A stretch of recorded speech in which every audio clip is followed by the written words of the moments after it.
عليكم، اهلا بكم. كي راكم دايرين الغوالي؟ نتمنى قاع تكونوا لاباس وبخير وفي صحه جيده. نتمنى الفيديو تاع نهار اليوم تلقاكم في احسن الاحوال. اول حاجه نرحب بكامل المشتركات من كامل الولايات اللي اشتركوا ودخلوا معايا جدد، اللي راهم يتواصلوا معايا في الفيسبوك. ونقول لكم بارك الله فيكم وربي يخليكم ليا. وما ننساش حبيباتي الغاليات نقول لكم انتوما الشمعات الضوايات تاع القناه. بديت معاكم الفيديو تاع نهار اليوم بالحلاوه بالفلون باتيسري، والوصفه اللي طلبتوها مني واكيد انا ما نترددش باش نحط لكم طلباتكم الشيرات. بسم الله، بدو معايا بهذاك الجام ونصلوا على النبي في التعليقات ونروحوا مباشره للمقادير. هذه طريقتي وكل وحده عندها طريقتها. البنات الفلون تاع اليوم غادي نديره بالقاعده تاع الصابلي من تحتها، وكاين اللي تخدمه وحده يجي تاني كمنين. انايا فضلت اليوم باش نديره بعجينه الصابلي. نحتاجو في المقادير 2 مغارف سكر خشين عادي، ماشي لازم سكر غلاس، مغرفه صغيره تاع فلون بذوق الموز، مغرف تاع لافاني، حبه تاع البيض، ومغرفه معمره بيان بومبي تاع الدهان. هذا مكان البنات، ومغرف تاع مايزينا، هذيك القرصه تاع الملح اكيد. في اليان تاعك ديري هذيك المغرف تاع الدهان، تزيدي عليها هذوك 2 مغارف تاع السكر وهذيك المغرف تاع الفلون بذوق الموز، و2 مغارف تاع الزيت. تضربيهم غايه بهذيك الفوي، ما ديري لا باتور لا والو باسكو كميه صغيره البنات. نروحوا نخلطوا هذاك الميلونج تاع الدهان والفلون والسكر والزيت، نضربوه غايه البنات حتى يولي لنا كيما لا كريم، وهذاك السكر يذوب. سر النجاح تاع الصابلي البنات شواله هي تضربي غايه المكونات حتى يولوا لك كيما الكريمه كيما هكا. هنا حبيباتي رحت زدت هذيك المغرف تاع اللافاني، زدت الحبه تاع البيض ونفس الشيء ضربتهم غايه. بالنسبه لهذيك المغرف تاع الفلون ذوق البانان اللي درناها رايحه تمد قو شباب بزاف يا البنات. ولا كان عندك لاروم تاع البانان ديري. هنايا قلت لكم زدت هذيك المغرف تاع المايزينا وضربتها تاني. شوفي سر النجاح تاع الصابلي كي تضربيه ويولي كريمه كيما هكا. اي هنا حبيباتي رحت لميت بالفرينه، درت لي كاس ونص تاع الفرينه. وبالنسبه للفرفاره ما درت لهاش الفرفاره باسكو اصلا هي تطلع وراهي فيها الزبده وكاع. المهم هنايا صاي لميتها ونروحوا نحلوها مع بعضنا الشيرات. بغيت نديرها في هذا المول الاسطوري، راني فرشته بالبابي كويسون، حليتها درت العجينه تاعي. وما تنسوش الشيرات تقبوها بالفرشيطه وتحطيها في الكونجيلاتور بينما خدمنا الكريمه. نروحوا للكريمه سهله مهله واقتصاديه، ما فيها لا 20 حبه بيض لا والو. شوفوا الشيرات 2 كيسان تاع حليب، 3 مغارف تاع السكر. اللي يبغي السكر حلاوه بزاف يزيد 4 5 دبر راسكم. عندي المغرف تاع الفلون بذوق البانان ثاني بصح شوفوا مغرف صغيره، 2 مغارف تاع المايزينا و2 حبات تاع البيض.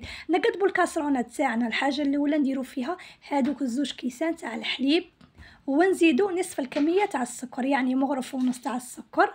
ونزيدو مبشور الليمون يعطيها قو تاني كشبه بزاف. البنات ديروا شويه هكا مبشور الليمون هنايا. ندوبوا هذاك السكر يعني خلطوها بالفوي ونحطوها فوق الغاز بصح شواله ماشي تغلي، غير تدفى غير تحمى كيما نقولوا. هنايا نقدبوا هذاك اليان تاعنا، نديروا مبشور الليمون، نديروا المغرف تاع الفلون، مغرف تاع لافاني، 2 حبات بيض، وهادوك 2 مغارف تاع المايزينا، والكميه اللي بقات لنا تاع السكر يعني المغرف ونص اللي قعدت لنا تاع السكر. نضربوهم غايه بالفوي البنات، نخلطوهم غايه حتى يذوب هذاك السكر كاع. هذه هي الشيرات بالنسبه للكريمه. بعد ما حملنا الحليب هرزوا البنات، ما تخلوش حتى يغلي، قلت لكم غير يدفى شويه برك. نقلعوه من الغاز، نجو نفرغوه هنايا على هذاك الخليط تاع المايزينا تاعي. فرغوا غير كميه قليله بصح شواله تضربي بالخف وقعدي تحركي كيما هكا باش البيض ما يطيبناش. ثاني من بعد ما نحركوها غايه نعاودو نرجعو هذاك الخليط للكاسرونه ونحطوها فوق النار. هذا ما كان شيرات ياك سهله، ما تعجي ما والو. ما تقوليش هكا فيها خدمه بزاف ولا ما كاش اسهل من هذا الفلون باتيسي. وراهم مقادير تاعها اقتصاديه، يعني هاد الصوالح نورمالمون راهم متوفرين في كل دار. هنايا البنات بعد ما غلات لي الكريمه تولوا تشوفوها دير هذوك الفقاعات، اي طفي الغاز وروحي فرغيها على هذيك لاباط تاعك وديريها طيب في الفور. حبيبتي الغاليه الفور تاعك تكوني شعلته مسبقا يحمى، حميه على 180 درجه، وكي تبغي تدخليها ديريها على 145 درجه هكا وطيبيها اولا من التحت. كي تشوفي لي كوتي هادو حمارو يا روحي حبيبتي شعلي عليها من الفوق باش تدي هذاك الوجه الشباب. هنا راه وين طابلي، شوفوا كي راه يرقص بلا قلال راه يترعد. خليته حمار لي غايه من الفوق باسكو انا يبغوا لي كيما هكا. شوفوا ما عنديش لا جولي، ما عنديش الكونفيتور. الا كان عندك انتيا ديري، انا مسحتها غير بالعسل كيما هكا. بصح الشيرات كي يكون حامي مسحيه كيما هكا، فوتي عليه من الفوق بالعسل على حبيبتي باش هذيك الجلفه ما تيبسلكش تقعد طريه. هيا وهذه هي الشيره، درت لها شويه كوكا وإيفيلي، هذا اللي كان عندي متوفر، وخليته يبرد غايه الغايه. البنات لازم تخلوه يبرد على الاقل 4 سوايع في الفريجيدير وغطيه. هذه هي اختي. ما هنايا بعد ما برد لي هذه الغدوه الصباح الشيرات درتها مع العشيه هكا مع مور المغرب، وهذه غدوه الصباح. شوفوا لي ديك لاباس كي راهي طايبه ما شاء الله. كيما قالت لي احلام، قالت لي قولي لي قيساش تقلعيه من البلاط تاعه. شوفي حبيبتي تخليه 4 سوايع، قلت لك هذا مكان على الاقل. يتقطع علامه كيما راكي تشوفيها، راهي وين الصوره تتكلم. وماذا بيك تاني كنصيحه، البلاط تاعك فرشي فيه البابي كويسون باش ما يغبنكش هذا مكان. ها راه وين البنات في لومباتيسي تاعي، شوفوا كي قطعته. جاي خفيف جاي طري، ولا بات تاني تتقرمش، لا بات طريه بالقوه. جربوه البنات وان شاء الله يا ربي يعجبكم. وهذا هو الفيديو تاعنا تاع نهار اليوم حبيباتي الغاليات. نتمنى نكون خفيفه على قلوبكم.